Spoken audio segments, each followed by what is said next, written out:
Hi there, this is Jeff with the Big Hairy Dog. Hi, this is Sarah from Ski Barn. Hey, Sarah from Ski Barn. How you doing?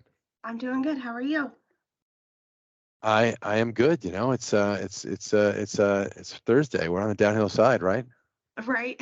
I'm feeling good about that. I am. Yeah, I've been sick all week, so I'm hoping tomorrow's Oh, a better day. that's not good. We don't want to be sick. I got a little thing like a week and a half ago, and I still have a little like scratchy throat that makes me cough occasionally. It's just awkward and It annoying, is really what it is. is. Yeah. So we don't like being sick. Sick is bad. We should just not be sick, right? Yeah. Or we could just be in Hawaii, right? I mean, that's another option, Oh, right? tis the dream.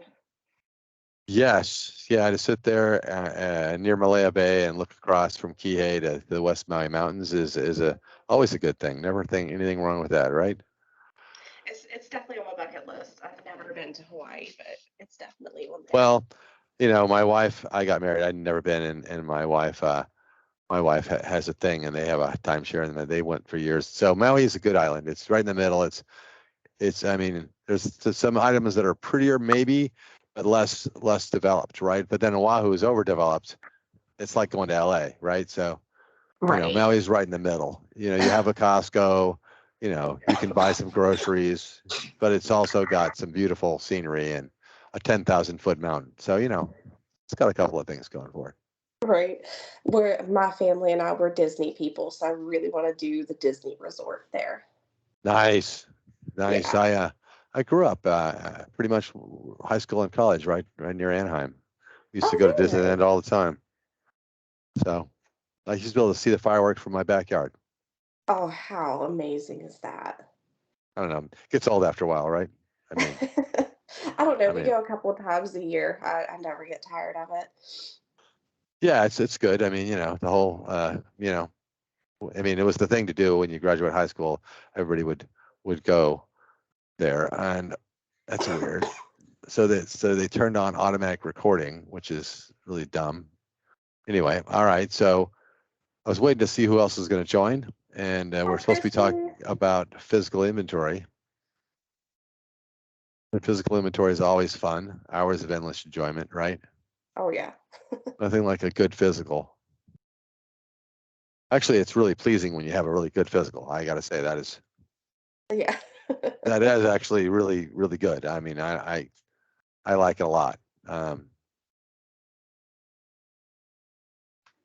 I was on site recently with a client who'd just taken physical, and their total shortage in the warehouse, and this is not a small client, but their total shortage was like $250 in the warehouse. Oh, wow.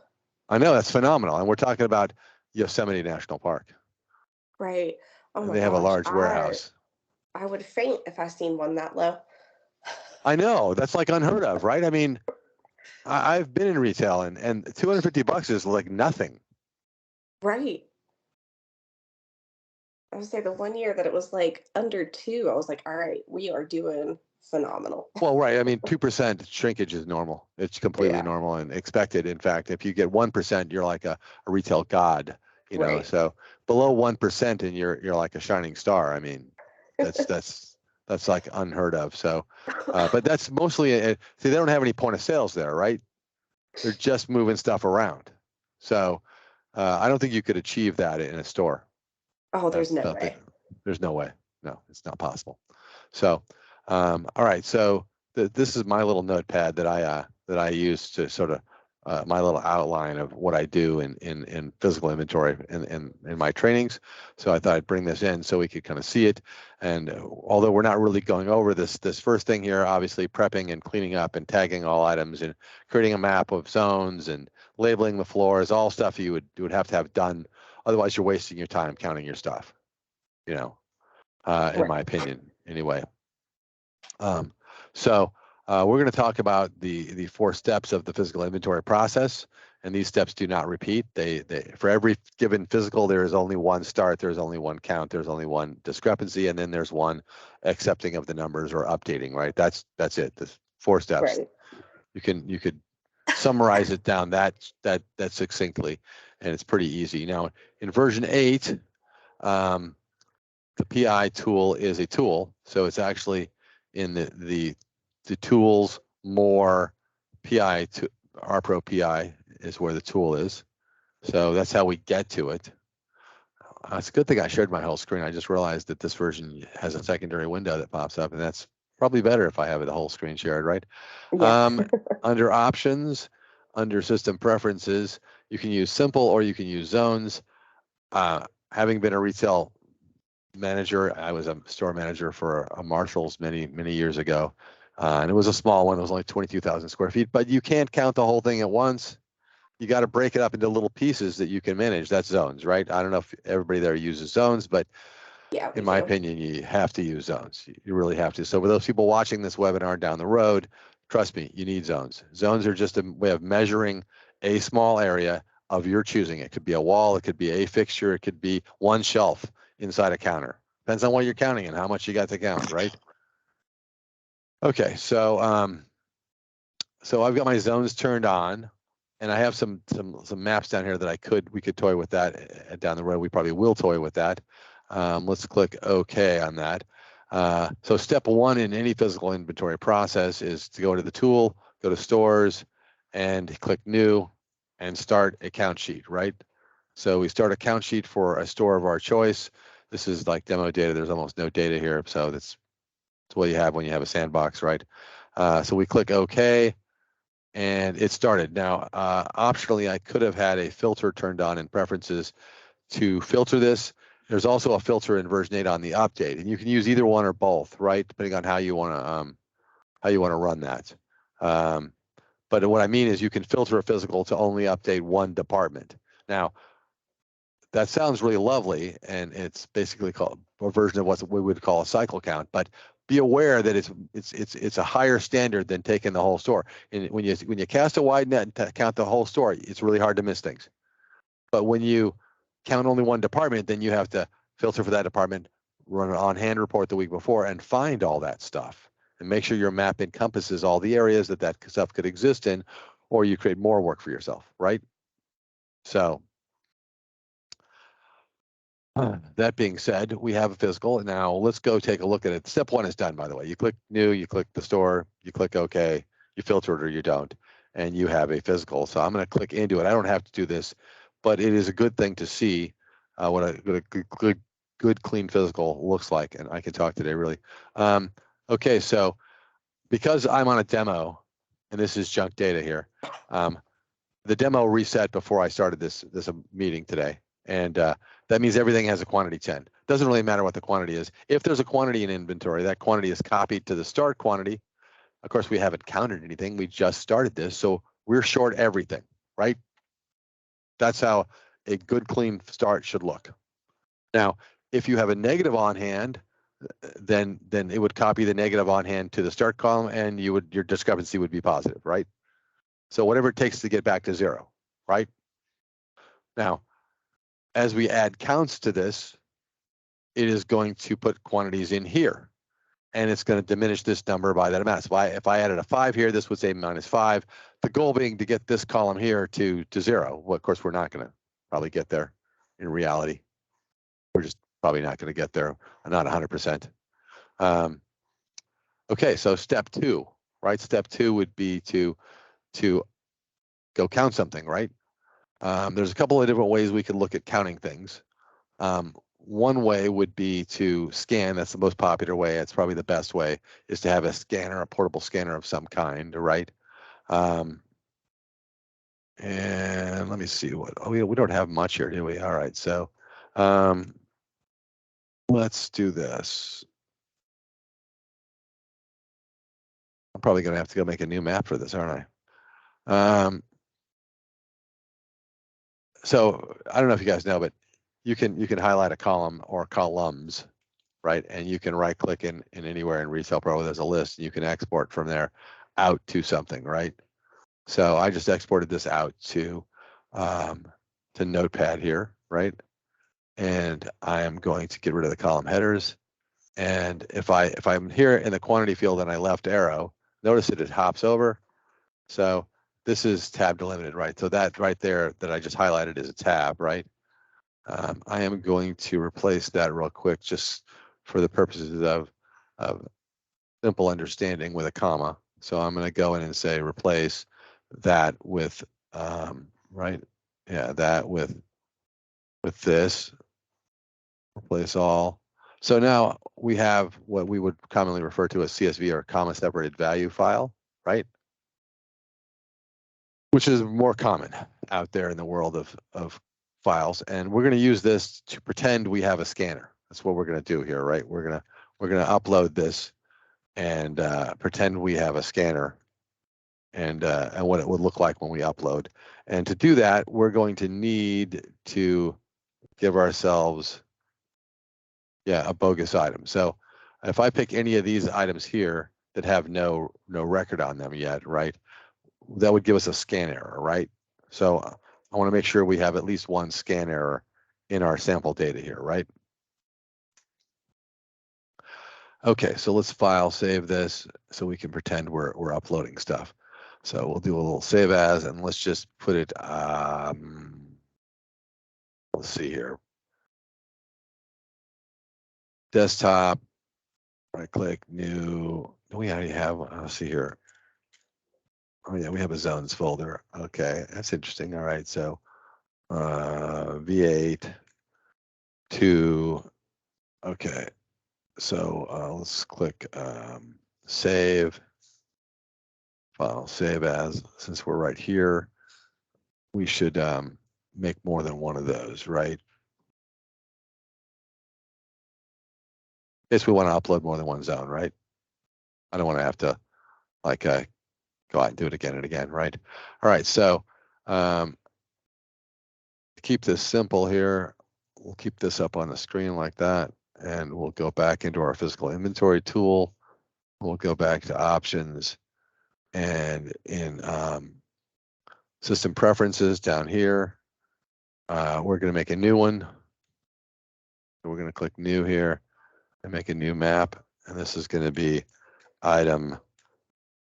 Oh, we have an item 2, don't we? Let's see here. Yeah, we already have that, so we're good. So I just want to make sure we don't really need this.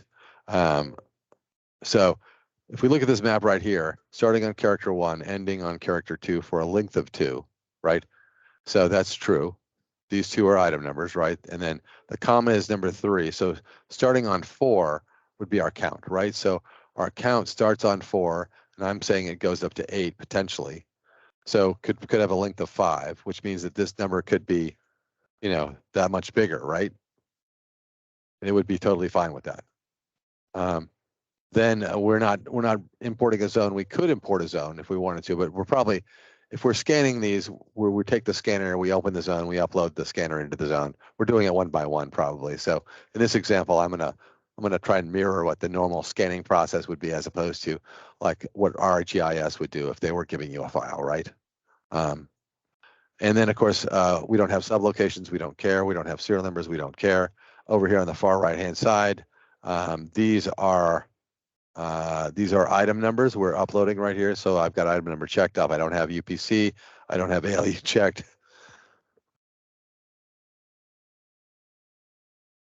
So we're not uploading any of that junk, right? All right, so let's go back and try to do a little counting, right? So if I'm using scanners, I would go to physical zones, and as soon as I hit the start button, I would have my people go out to the field and start scanning a zone, right? And they would then at some point finish scanning the zone and walk back up to me, and I could have created these zones ahead of time, but in V8 typically we don't, but we could. I'll show you what I mean in a second. So I select the store that I'm uploading for. Could I be doing more than one store at a time? Yes, I could. That's dicey. I've had the tech call, hey, I uploaded the count from store 2 to store 1. How do I fix it? I've had that tech call. It's not hard, but it's not pretty, right? Zones have a 5-digit length, right? So be smart about how you're doing it. If you're doing multiple stores, then have like a zone number. And these would be tagged right on the floor. You'd have little Post-it notes, like with the exact zone number on each zone, upper left corner of the count, right? Always left to right, top to bottom, right? So store one, men's, 101 or whatever, right? I mean, have an intelligent zoning system of some kind, right? Then down here, typically, I would say who scanned it and what it is, right? I would just some quick notes so I can keep track of that. If I find out this Jeff guy can't scan anything to save his life, he can retag product that's not tagged. He can reface merchandise after they count it. There's plenty to do. There's lots of work to go around, right? So so we create the zone and we click OK. Now in version 8, it immediately prompts for upload, right? You could bypass this, skip it. You could close this box and go to manual entry and click close, right? That would be the way to close this. And if you do close it, then later you could come back. Now at this point, I could just sit here and add a new zone. So we could add another one, right? Keeps popping over to my first screen. So we could add another one in store one, men's 102, right? And then I could click, say who's doing this one and what this one is, Okay, so, and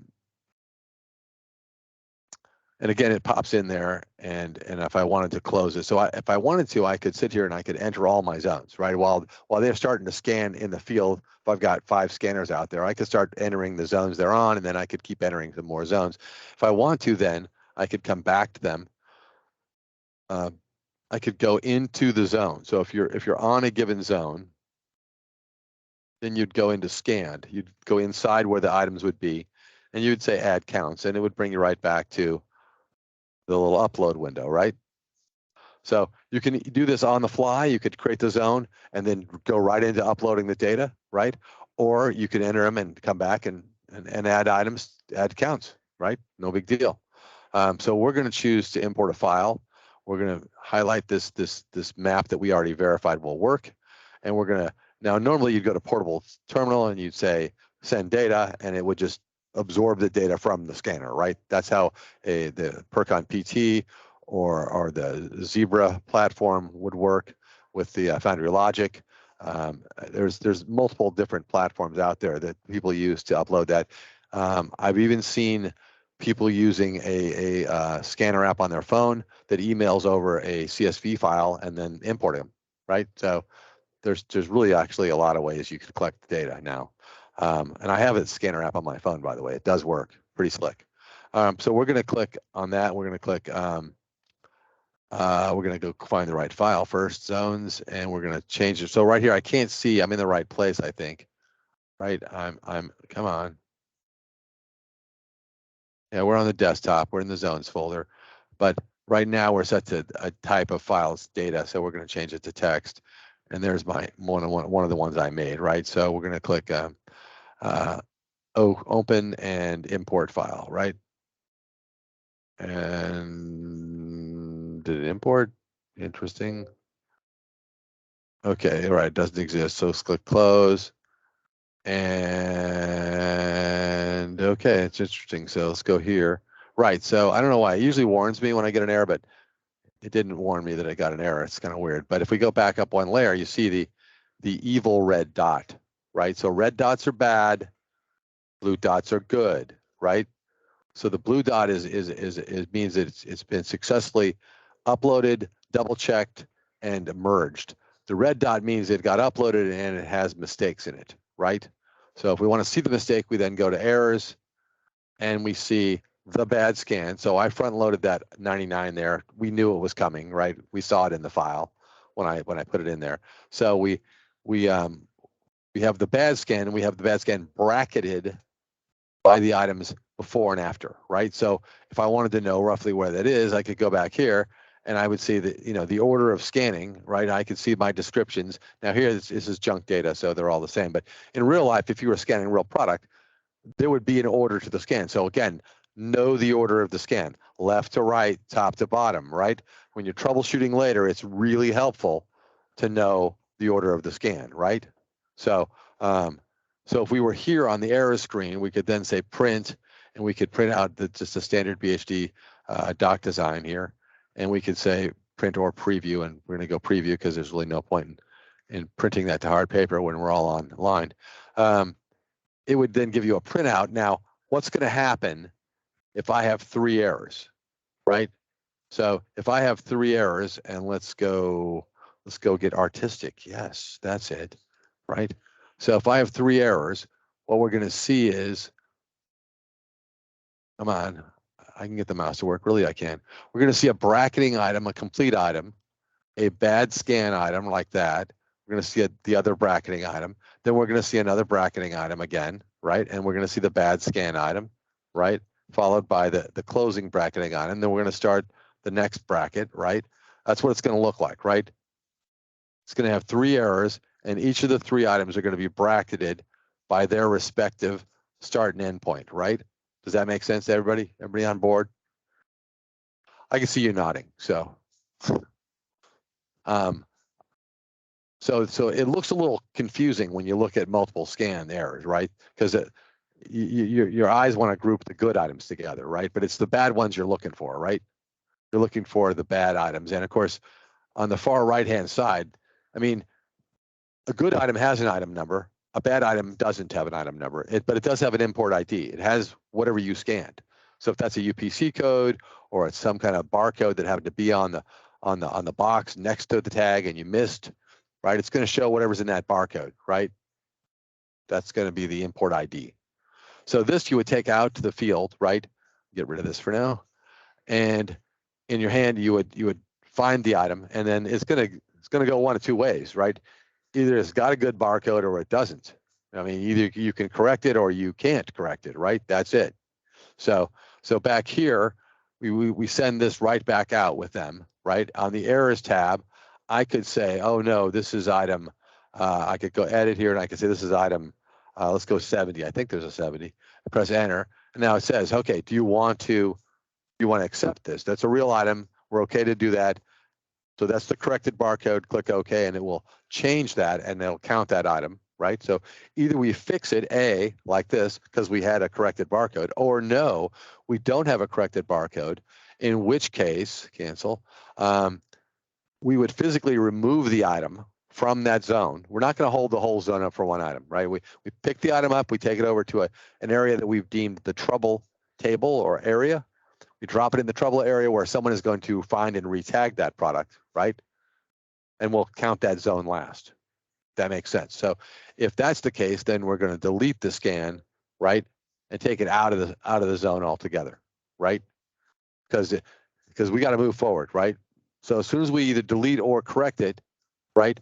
Then we go back to scans. There's our scans. And then I would print this out typically.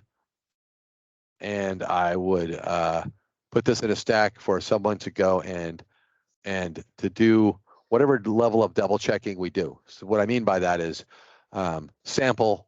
I don't think today, like when I was first in retail and I got to wear a bright shiny red vest and it said Craftsman on it when I worked for Sears in the hardware department going to college, and we counted everything in teams of 2. One guy called, one guy wrote. Like it was an old school by paper, right? That's how we did it.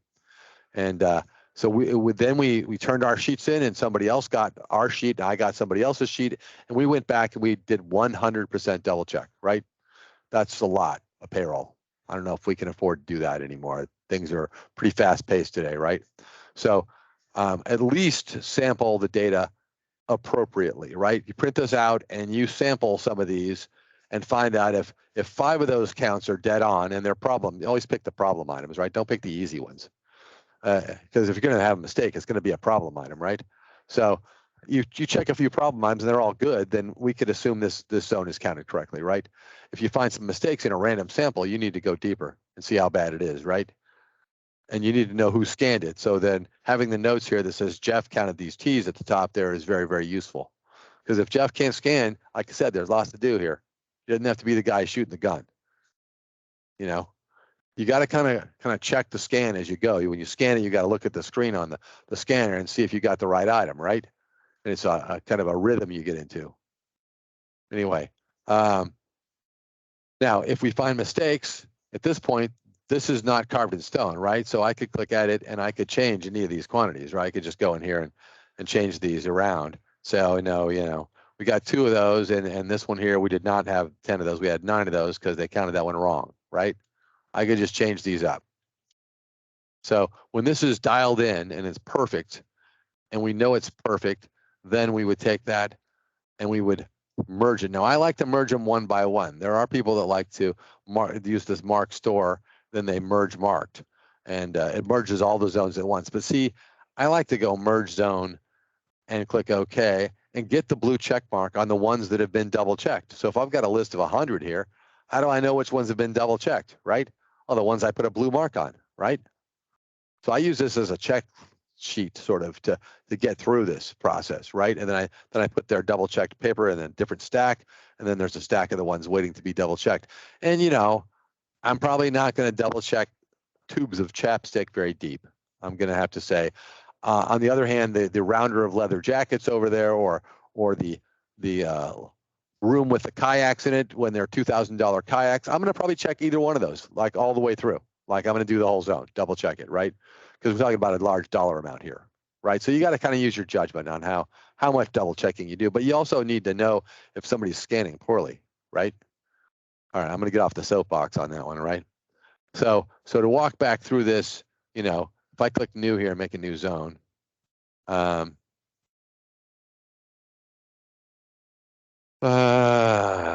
store one men's 103, right?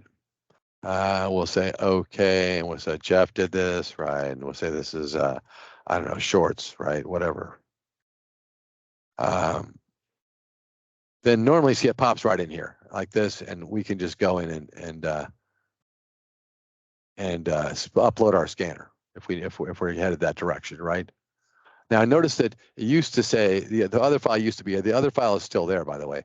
If I say all files, you'll see what I mean.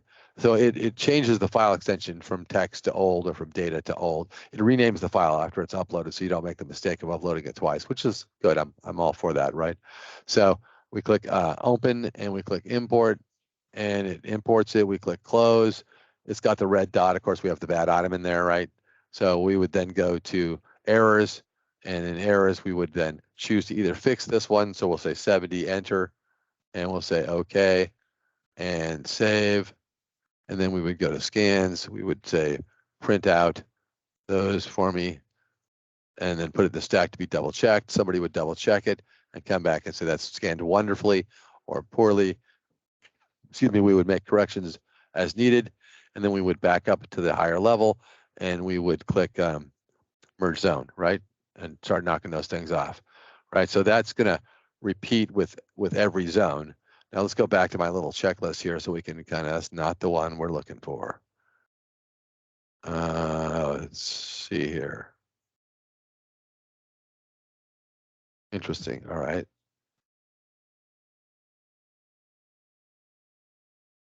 All right, so back here in my zone, my little check sheet here, right? So as you're scanning, if you're using a scanner, depending on what scanner you're using, right? So we would upload, we'll get to this here in a second, but we would check for errors, right? We would clear the scanner if appropriate. So the Percon PT, the older scanner, you have to clear the scanner. What happens if you don't clear the scanner? You upload that data twice, right? So if you do zone 1 and you upload it, then you do zone 2 and you didn't clear it, and you upload zone 2 with zone 1 and 2 in it. Now you got to go delete zone 1, right? Or you got to try and edit down zone 2, which sounds like a lot more work, right? So depending on what scanner, you need to know how to use your scanner, right? And make sure that you either clear it or don't clear it.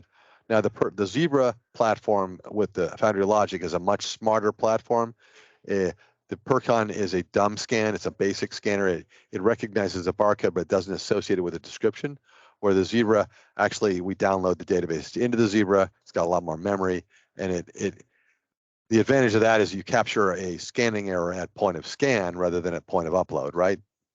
Big difference. Like if you scan it and it says, hey, this item is not in the database, you're like, wait a second, oh, I scanned the wrong barcode. Oh, let me get this one, beep, right? So the Foundry Logic thing is beautiful too. It lets you rename the zone. So you can rename the zone to B1M103, right? If that's your designation. So you could actually name the zones. So you could scan 3 zones in a row, naming them appropriately, then click upload them. They upload wirelessly on the Zebra. The Percon has a cradle. You have to come over and plug it in, you know, and upload it. So, so just know your scanner, basically, is what I'm trying to say there, right?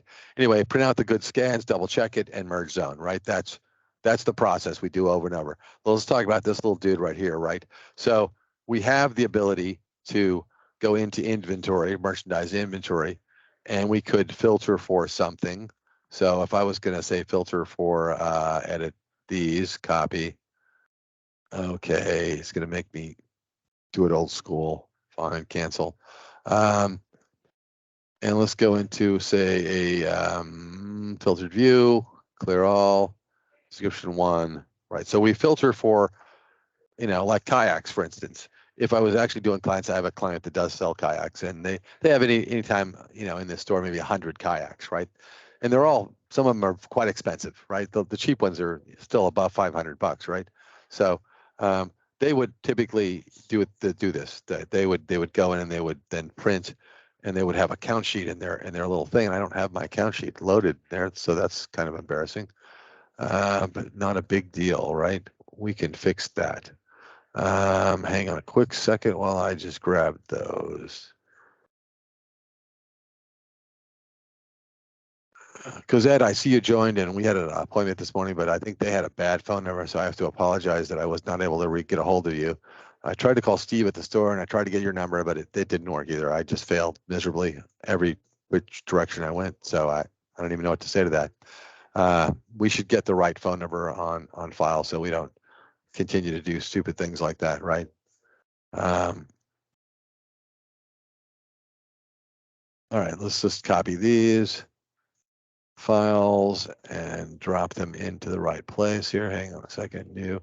And let me just bring the screen over here so we can all see where I'm going to drop these, right? So in a given Retail Pro 8 installation, and here's my, I got it in Retail 8 as opposed to just Retail, but I have many versions of Retail to deal with.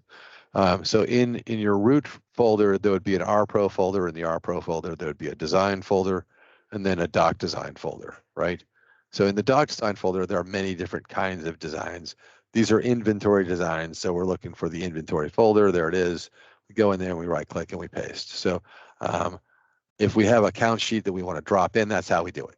We just copy the file and drop it into the folder of our choice, right? So let's go back here. Let's click print. And we're going to look at this here, and we're going to end up looking at another one too. We're going to look at this, not that one. We're going to look at, that's interesting. I don't see it. Well, I'll have to go see if we don't have that one too. Oh yeah, there it is. Oh yeah, okay, I see it. All right, so the count sheet is a trick. By the way, this is just a doc design trick I figured out when I was putting in the San Diego Padres at Petco. Anyway, you want to make sure you say all listed records. This is a nasty one. This one gets me every time. Like at least once a day, I forget to click all listed records. And I get the first item, right? That's what I get. So you definitely want to try to remember to always click this. If this menu doesn't pop up, your workstation preferences aren't correct, and you need to adjust those, right? So that's what a count sheet looks like, right? So that's kind of a nice way of targeting in on some really expensive product, right? If you needed to. And you could, if you wanted to, of course, if you know anything about Retail Pro, you could export this to Excel, right? And then you'd have an Excel version, and then you could put that on a laptop or a little pad or whatever, and you could walk around and do this electronically. You could save this as a CSV and upload it, right?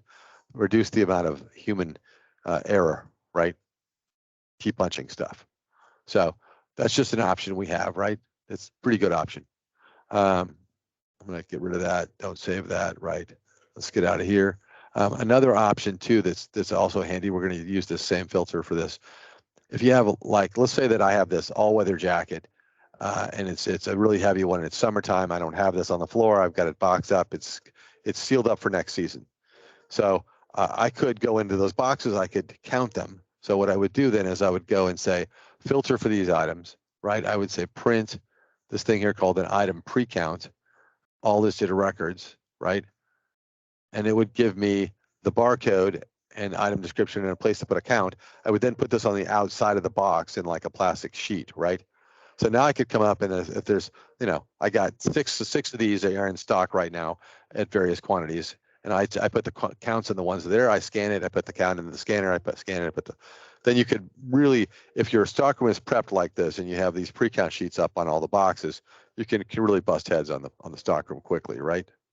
So, and of course, if you need to, if you don't have any of these doc designs, just email me and I will send them to you. Ed, I sent you a count sheet, Ed, this morning when Felicia asked me to send it to you. And so it's kind of good that you were here and saw me drop one in. And if you need the other one, let me know. I can do that too, right? It's not a big deal. And where is our...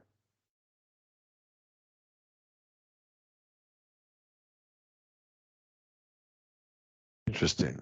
Oh, that's what's going on right there. That makes more sense. Okay. So my email, by the way, I thought it was down here. Yeah, it is. It's Jeff K, just Jeff K at Big Hairy Dog, right? That's the part you gotta remember. All right. The rest of it's at bighairydog.com. It's always the same for us, right? Okay. So so let's talk briefly about the error that we just saw, that the bracketing thing, right? We had the bracketing discussion, pretty exciting. Let's say that we are scanning items. We scan an item, beep. We scan another item, beep. We scan an item. We scan a bad item. Well, now, if we've got a dumb scanner, we don't know it's a bad item, right? So we keep scanning. We scan some more items, right? We then print the discrepancy, the error report, right? And it shows us the bracketed items. In this case here, the bracketed items would be the item scanned before and the item scanned after.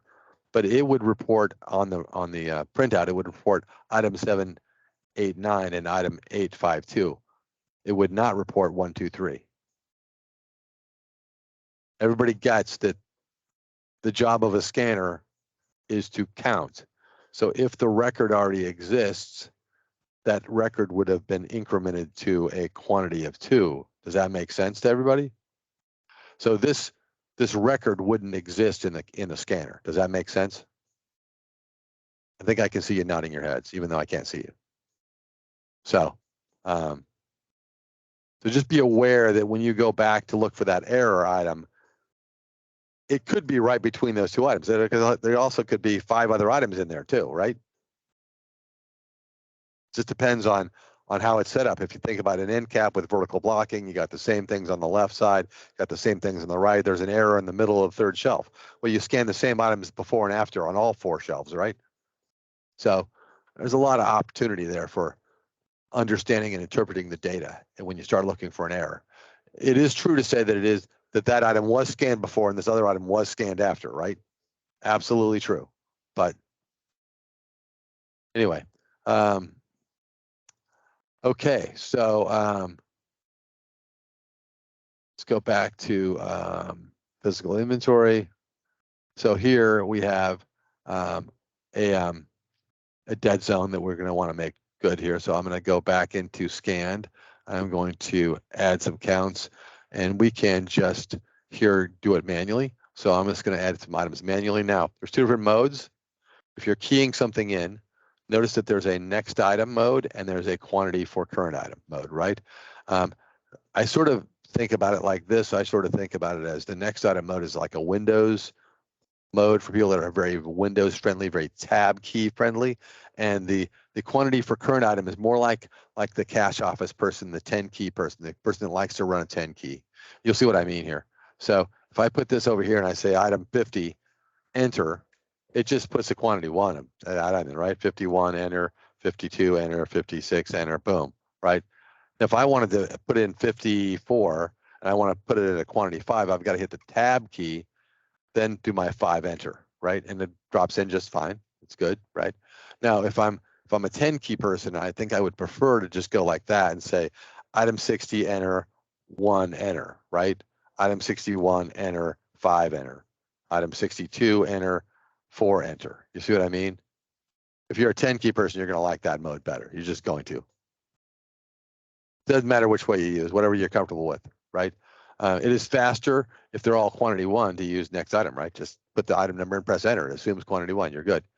You can, I believe, click in here and edit that. If you wanted to go change that, you could, right? If you put the same item in, like if we put item 50 in again, we put 50 in, and we put 50 in again, right? See, it's just changing the quantity, right? I guess I got to put the right number in, huh? Right, so if you just keep typing in the same number, it's just gonna, again, it's not gonna put the record in twice, it's gonna increment the count, which is kind of the whole point, right? All right, so let's close that. And of course, we would print that out and we would go double check it. And if you're keying it in, you don't have to necessarily go double check it as much as maybe print it out and double check it against what you're keying it in from. So if you have a sheet that's got them all listed out and you did a quick 10 key on that and you know that the total piece count is whatever, then you could print this out here, right? You could go in here and print this out and compare the two, right?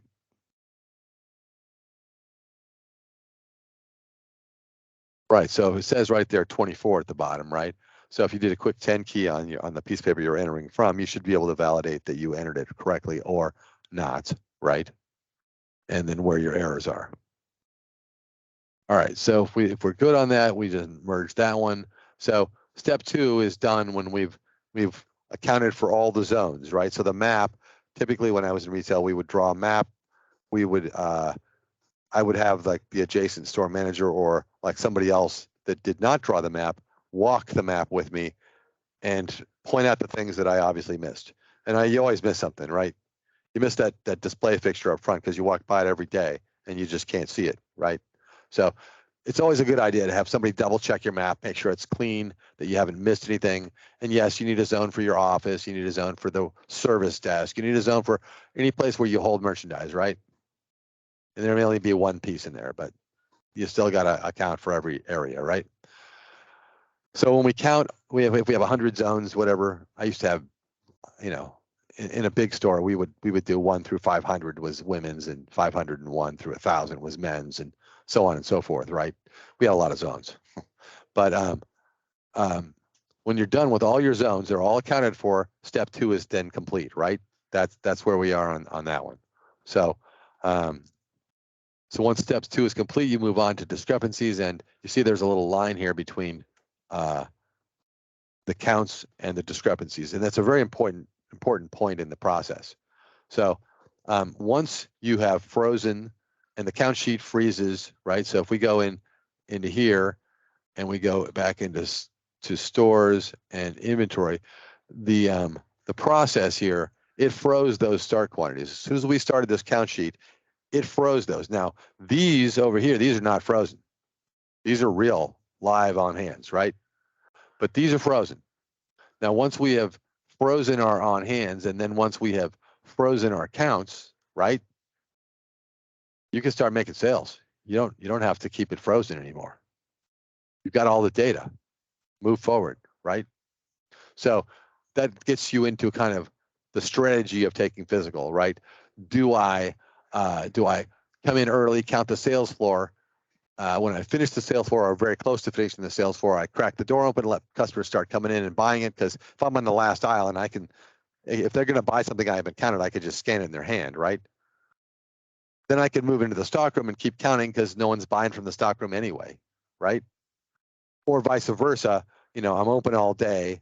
If I hit start in the morning, I could be scanning the stockroom, and then I run a sales report, export that to Excel, and import that as my sales count, right? Everything that was in the store when you start the fiscal has to be counted. But if everything you sold today was in the store when you hit the start, then you just run a report, export it, import it as a CSV as a count, right? I mean, just count it all really quickly, no big deal. The problem in physical inventory is when people buy something and you don't know if it was counted or not, right? That's the problem, right? So if you have a good strategy and you know that everything that was sold should be counted or not, whatever, right? Then you're golden, you're good, you're fine. So back here in my little example here, if I can find that again, I've got some examples of what happens. So you see down here at the bottom, this is basically the columns we're talking about. We're talking about start, count, difference on hand. When you hit the start button, if you have 10, That's what it looks like. That's what we see in my example in the background because I have a demo. If we go ahead and count 8 of these, right, then we're going to have a difference of 2. Everybody's on board with that. It's pretty simple math, right? So the way it gets updated is right here like this. So the new quantity is going to equal the current quantity plus the difference. Oh, okay, so it's not the count. I'm not actually using this number at all. I'm using the current quantity on hand plus this here, which does in fact equal 8, right? So 10 and -2 is 8, right? I think we're still good there. Now, what if we sell 5 of these, right? If we sell 5 of these, the on hand would change, correct? But I would certainly not want to write an 8 over a 5. That's just not going to fly. But if I had 8 and I sold 5, I would have 3. And in fact, 5 plus -2 is in fact 3, right? Everybody's on board with how well that works, right? So when you're taking physical inventory, your goal is to hit that start button and to get that count in the can as quickly as possible, as accurately. I think we're talking more about quality, but certainly quantity matters, right? We got to get it done, right? And getting it done quickly is mostly about prep. Not going to lie. So the issue comes in is using my scenario, using this scenario right here, right? That we have 10, we counted 8, we're going to have a variance of 2, right? We're going to use that scenario. But let's assume for a second that somebody bought one, right, before we counted it, right? Okay.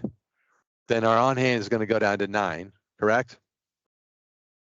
We're only going to be able to scan 7 because the other one's not there. So we're going to get a variance of 3. This no longer works. The math is breaking now, right? I should have 7. And in fact, 9 plus -3 is not 7.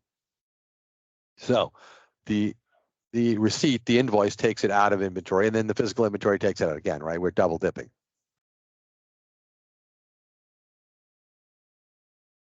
So I've seen many different versions of this. I had somebody taking a physical, but they were taking a physical for 2 weeks, which is wrong, by the way. But during that time, somebody found there was a variance on an item. They marked the quantity down. They marked it out. You know, they doubled their difference is what they did. They took a manual difference, and the physical inventory also took the same adjustment, right? Then they were freaking out and called in for tech support. And I'm like, look at the history. Somebody screwed this up, and in fact, they had. So they went back and reversed the document, and everything was good, right? So again, the rule is, and this is a hard, fast rule, everything in the store that's there when you hit the start button has to be counted, period. That's 100% true. And your strategy should like lead you to that. It should not fight against you, right? So, all right. So let's talk about discrepancies now, right? So the point is that I could work till 2 in the morning getting my counts. I could go home and I could be open for a regular business tomorrow, and I could do my discrepancies during the day after I've had some sleep. You're going to have diminishing returns at 3 o'clock in the morning. Trust me, I've been there. So our discrepancies, right, are easy. So back on the store side, looking at the physical, we would just click discrepancies, right? And this is going to show us everything that does not balance, right? That's what it's going to show us. So if we go back to inventory, let's see if we even have any good ones here. I don't know. I think we have a few. No, we don't have any because we uploaded the thing twice, right? So even if I had a count of 10, it doubled, right? So I got nothing. I got nothing. Everything is bad in my scans here. Now, you can actually edit this one, which I find a little unnerving, but I'm going to take advantage of that. So I just changed this one to be counted correctly. So item 38, right, is not counted correctly. So physical, no, it's item 37. That's what I'm having a moment here. Maybe I'm getting old. All right, so item 37 is not bad anymore, right?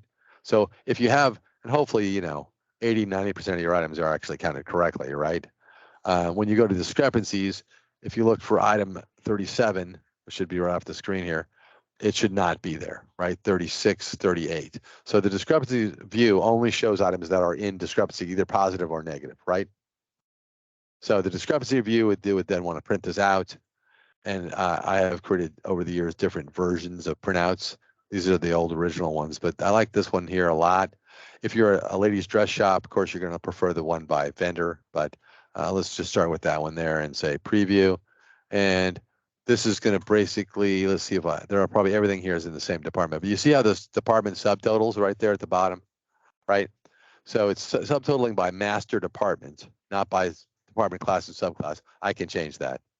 But this would then subtotal by master department and then give you a grand total at the bottom, right? As well as a grand total at the top. So this way you could say, look, little Johnny, you're going to do men's, little Susie, you're going to do women's, little Kathy, you're going to do shoes, right? I'm thinking about my Marshall's days now, right? Anyway. And of course, they should feel free to mark this up, right? If they find a mistake, they should circle the item. They should indicate an overage or a shortage, right, that you need to go and fix. And your choices to fix that are twofold, really onefold. In this version, most people just click at it and they just fix it. My issue with this is it doesn't leave an audit trail. The other option, which is not as practical, is you could go make a new zone and you could then modify the quantities in the zone and then merge that and it would go make it. The problem with that is that in this version, you can't count a negative quantity. You have to put the SKU in and then edit the quantity to be negative after you put the SKU in. So that's what blows that up. In the next version, you actually can do that. And that's just a much nicer way, because then you're just keying in your differences. Take 2 from this item to add 2 to that item, whatever, right? And then you hit merge and it creates an audit trail that any auditor could follow, right? Where this, and everybody does this. So as much as I bash on this, the reality is everybody just goes in and fixes their quantities. That's what they do, right? So that's just this version 8. It's just so much easier to go in and just fix the quantity, right? So it is what it is. Okay, let's see.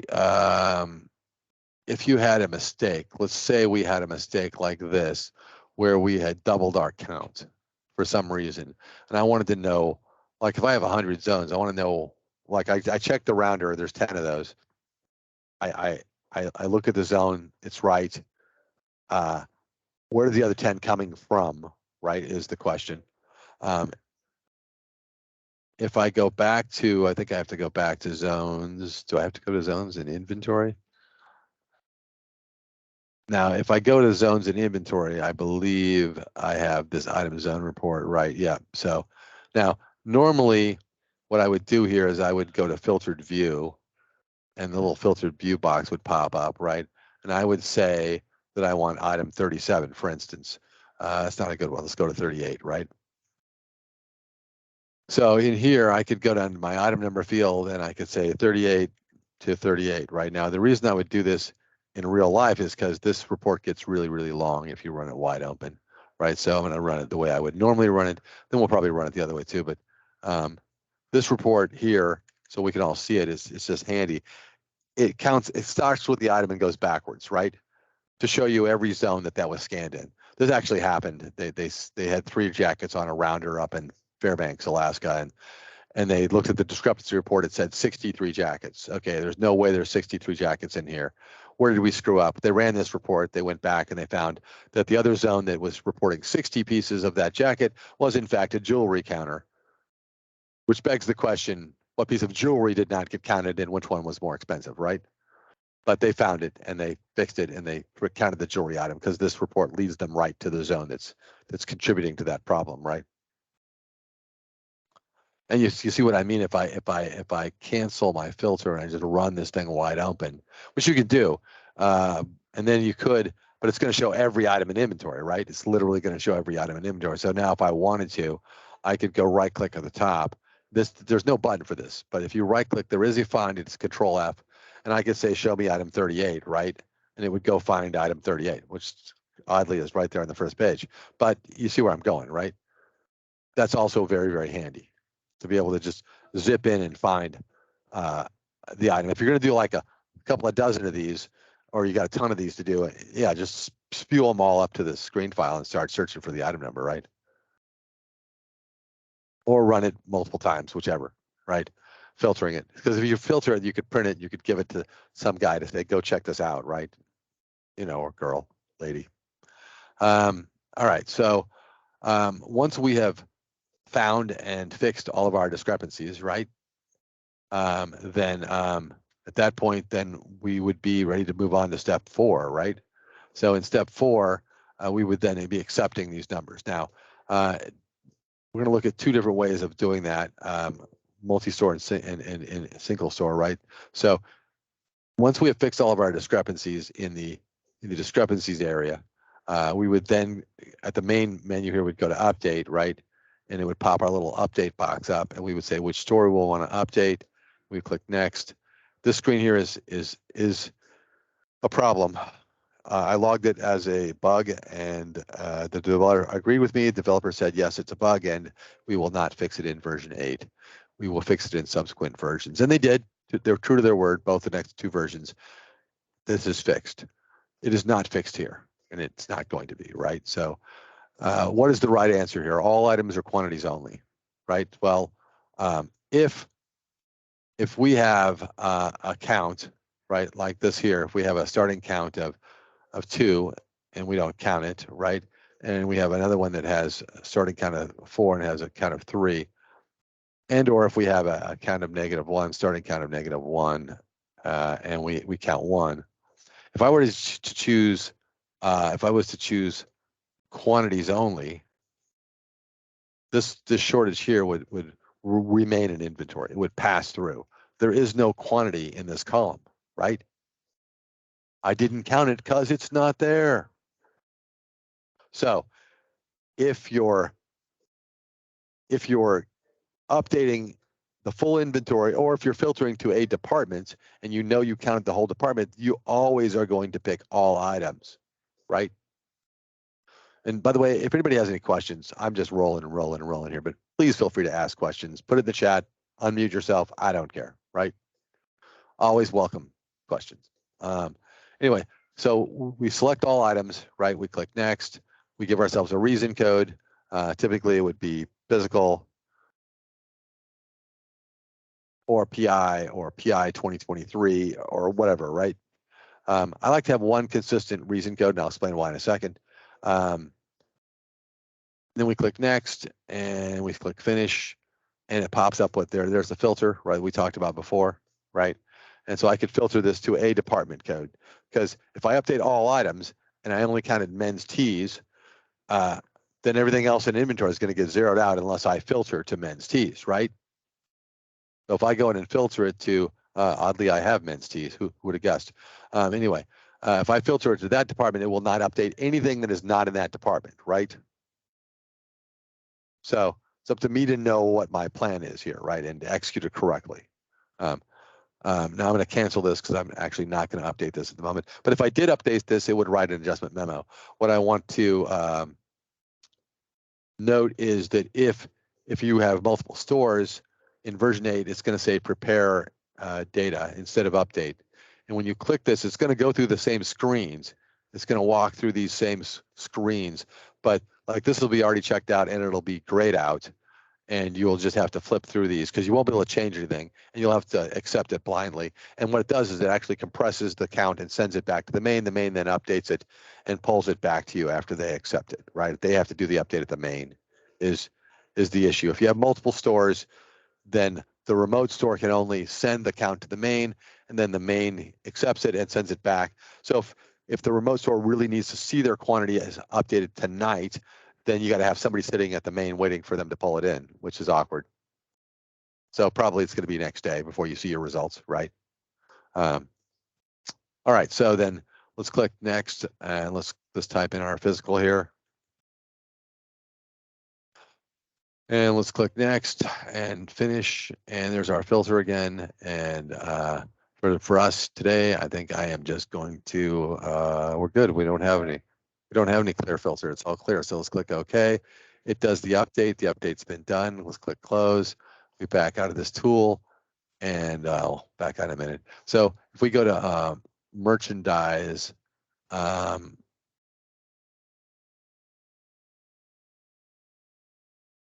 actually in this version, it's in the merchandise menu in the next version, but in here it's adjustments, memos. We see a memo that was created today automatically, right? 6/1. And if we go to form view, there are all the adjustments that we made, right?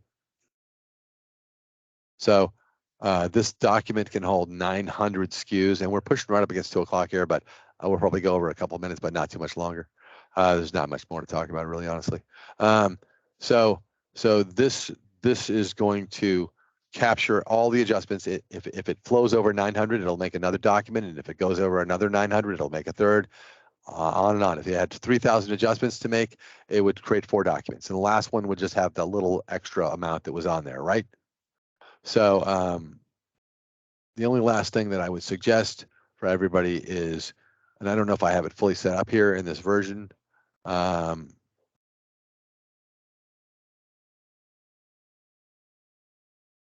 is that we would want to be able to run reports on this kind of thing. And it looks like I do have something down there, so I'm going to click that, and we're going to say today, and in the filter, typically we would want to filter this to, we got nothing in our menu, right? But we know it's, right, we know it's physical, and I can't seem to type in there. That's wonderful. I'm just going to click OK. So typically I would want to have my physical predefined in my system preferences. I would want to select the same reason code. That way, if I have to make subsequent adjustments, like if I find after the fact, 2 days after physical, that I count something wrong, I could just go in and make a manual adjustment using the same reason code, rerun these reports. You follow? So I can fix the counts after the physical's done. I could still evaluate my inventory, right? But this kind of report here would then like rank our departments. Like, what did you lose the most in, down to what the biggest overage was, right? So I'm just ranking these in reverse order, worst on top, right?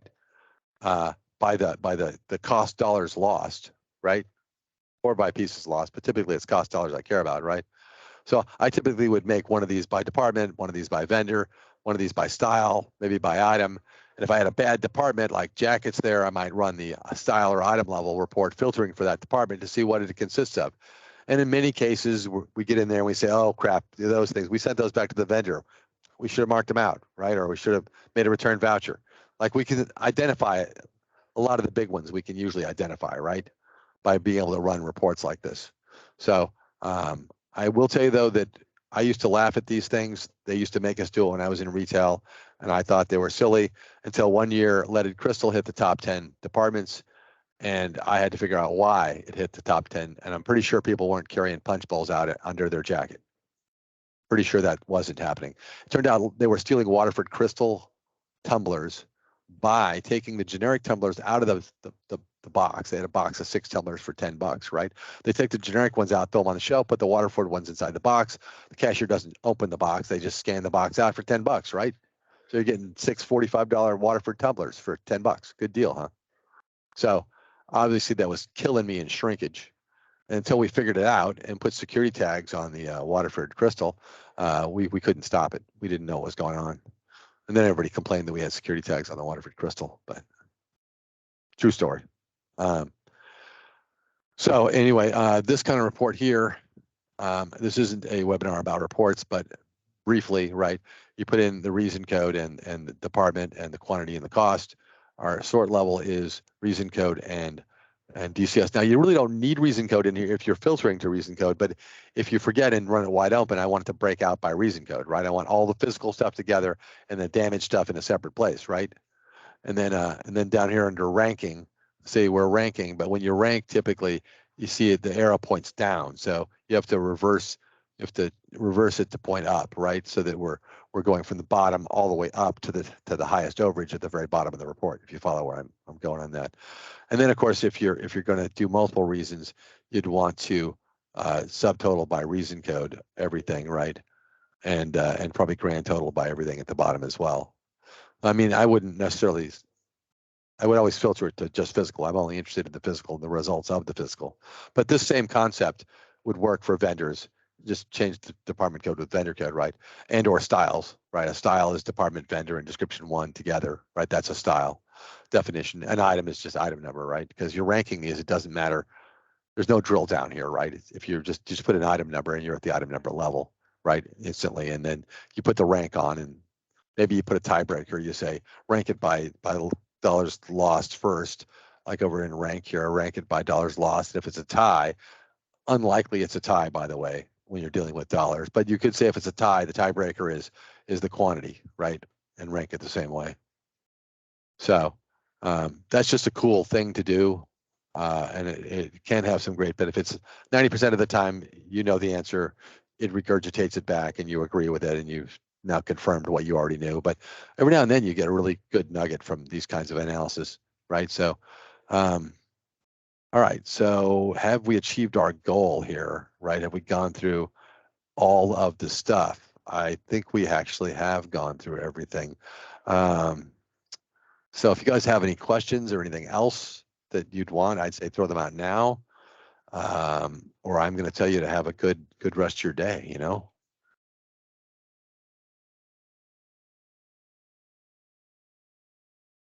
Well, I'm going to say thank you, Sarah, Ed, and Christy. I appreciate you guys joining me today. It's always nice to have a good audience and it's people that are interested in something like physical inventory. Pretty dry concept, but I've had really great physicals and I've had horrendously bad ones. By the way, never try and take physical with a broken shoulder. I'm just going to tell you, you will not be successful.